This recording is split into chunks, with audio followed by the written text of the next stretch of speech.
tayo sa may Gateway Mall 2 dahil pupunta kami ng Pampanga para sa isang male pageant, ang Mr. Friendship International 2025 Coronation Night.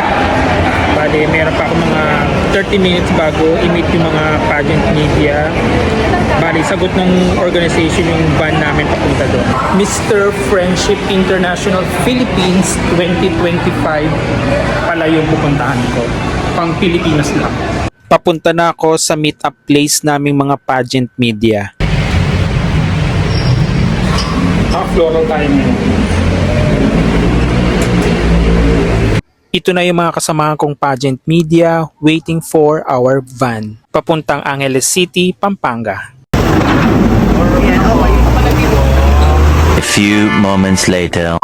At bumiyahe na nga kami papuntang Angeles City, Pampanga for the coronation night of Mr. Friendship International Philippines 2025.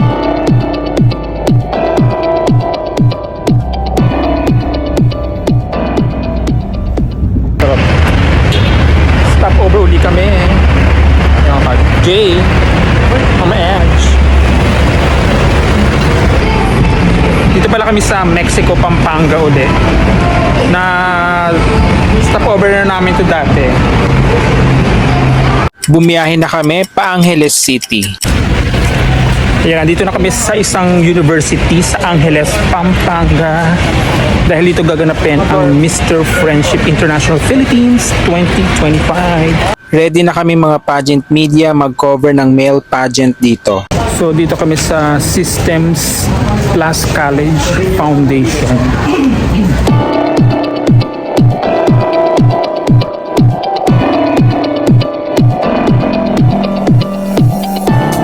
Sa auditorium kami pupunta. 4th floor ng university. Dito sa Systems Plus College Foundation. Ganaps na kayo. Mga kandidato. At nakarating na kami sa auditorium ng eskwelahan.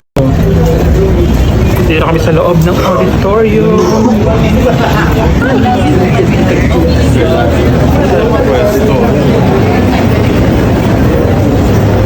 Ito yung loob ng auditorium. Ayan, dito kami nakapwesto mga media. Ayan yung stage. Meanwhile. Nag-toilet muna ako bago magumpisa ang show. A few moments later. At nagumpisa na ang coronation night ng Mr. Friendship International Philippines 2025. Ipinakilala na ang mga kandidato ng kompetisyon mula sa iba't ibang panig ng Pilipinas.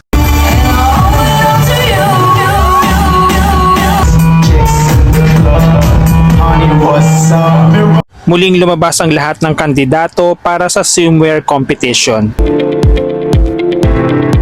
Sumunod naman ay ang formal wear competition.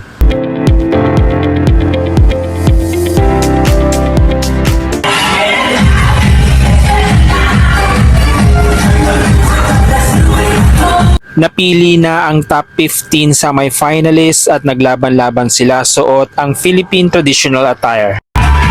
You're ready with your speech, Mr. Laguna! Pagkatapos ay pinili na ang top 7 finalists na magpapatuloy sa kompetisyon. Dumaan ang mga finalists sa nerve-wracking question and answer round. So now you may take the backstage as we move forward. Yes. At mag-antay po muna. Pagkatapos ay isa-isa nang inanunsyo ang mga nanalo. Mr. Friendship! Congratulations!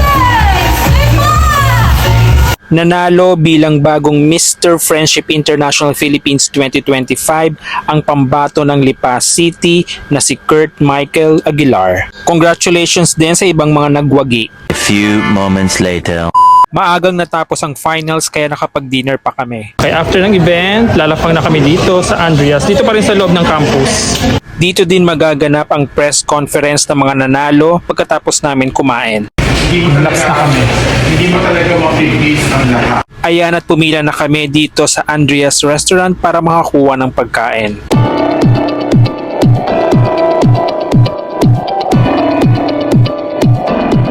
At ito na yung mga pagkaing na iserve sa akin.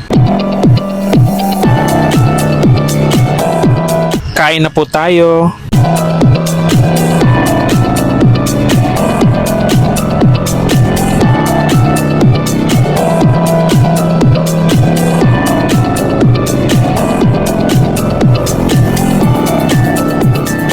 A few moments later. Pagkatapos namin kumain ay nagkaroon na ng mini press conference ang mga nanalo ng Mr. Friendship International Philippines 2025. A few moments later. Okay, so tapos na kami dito sa Angeles City, Pampanga. Uwi na kami gabi na. At bumiyahe na kami pabalik ng Maynila. Maraming salamat sa panonood. See you on my next ganap.